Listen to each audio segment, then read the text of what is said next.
ট্রেনে বসে গরম গরম মশলা চায়ের যে দারুণ স্বাদ আর সুগন্ধে মনটা একেবারে আমাদের সতেজ করে দেয়, আর সেই স্বাদেরই হজমোলা চা বানাবো ঘরেই একদম সহজভাবে। চলো তাহলে দেখিনি কিভাবে ট্রেনের মতো চা ঘরেই আমরা বানিয়ে ফেলবো। এখানে আমি চায়ের জন্য নিয়ে নেবো 1.5 কাপ মতো জল। জলটাকে ভালো করে গরম করে নেবো, কারণ 1.5 কাপ মতো নেবো, ফুটিয়ে এটাকে 1 কাপ মতো করে নেবো। তার জন্য এখানে আমি 1.5 কাপ মতো জল আমি এখানে নিয়ে নিয়েছি।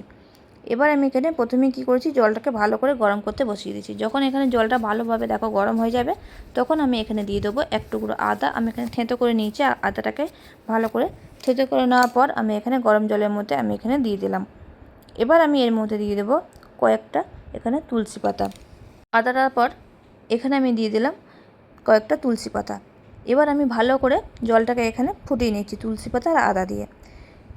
ভালো করে ফুটিয়ে নেওয়ার পর এখানে এবার আমি দিয়ে দিচ্ছি এখানে 1 চামচ মতন চিনি। মিষ্টিটা তোমরা যেমন খাবে সেই অনুযায়ী তোমরা এখানে দিয়ে দেবে। আমি এখানে মিষ্টিটা 1 চামচ মতো দিয়েছি, কারণ জলটা যেহেতু ফুটে 1 কাপ মতো হয়ে যাবে, তাই চিনিটা একদমই বেশি দেওয়া যাবে না। 1 চামচ মতো চিনি এখানে দিয়ে দিতে পারো। এখানে চাটা হালকা একটু মিষ্টি হবে, চাটা মিষ্টি হলে হালকা খেতে ভালো লাগবে, তাই এখানে আমি 1 চামচ বড় চামচের 1 চামচ মতন এখানে চিনি আমি এখানে দিয়ে দিয়েছি। তোমরা যদি এর থেকে কম খেতে চাও তো চিনিটা এখানে কম দেবে। এবার আমি দেখো চা পাতা দিয়েছি, দেখতেই পেয়েছো খুব সামান্য চা পাতা আমি এখানে দিয়েছি, খুব কম, একেবারেই কম দিয়েছি। এবার আমি এটাকে ভালো করে ফুটিয়ে নিয়েছি। এখানে 3 থেকে 4 মিনিট মতো ভালো করে এভাবে ফুটিয়ে নেবে। এবার ফুটে গেছে, ওইদিকে এবার আমি কি করব, একটা হজমোলা আমি এখানে গুঁড়ো করে নিচ্ছি। হজমোলাটাকে ভালো করে আমি এখানে গুঁড়ো করে নিচ্ছি। এদিকে এটা ফুটতে থাক। 2 থেকে 3 মিনিট মতো এখানে হয়ে গেছে। এবার আমি এটাকে বন্ধ করে দিচ্ছি। এবার বন্ধ করে এটাকে আমি ঢাকা দিয়ে রেখে দেবো 1 মিনিটের মতো। এবার আমি ঢাকা দিয়ে দেখো কালারটা কত সুন্দর এসেছে। এখানে আমি খুব সামান্য পরিমাণ চা আমি দিয়েছিলাম, একেবারেই কম, তোমরা দেখে নিয়েছো ওটা। এবার আমি কাপের মধ্যে আমি এখানে দিয়ে দিলাম সামান্য পরিমাণ এখানে নুন। এখানে আমি বিট নুন আমি এখানে দিয়ে দিয়েছি। এবার আমি এখানে হজমোলাটা যেটা গুঁড়ো করে নিলাম, সেই হজমোলাটাকে এবার আমি এখানে দিয়ে দিচ্ছি। এখানে 1 কাপের জন্য এখানে আমি 1 পাতা আমি এখানে দিয়ে দিয়েছি। তো যদি তোমাদের এখানে একটু কম খেতে চাও তো পুরোটা দেবে না, অর্ধেকটা দেবে আর অর্ধেকটা রেখে দেবে।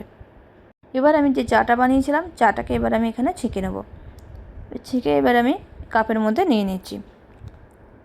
এখানে আমি চাটাকে দেখতেই পেয়েছো, জল যখন দিয়েছিলাম 1.5 কাপ মতো দিয়েছিলাম, ফুটিয়ে এখানে এটা 1 কাপ মতো হয়ে গেছে।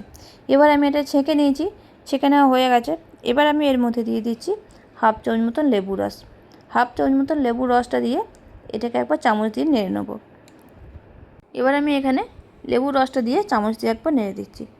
দেখতেই পেলে আমাদের একদম ট্রেনের মতো পারফেক্ট রেডি হয়ে গেল এখানে মশলাদার চা, লিকার চা।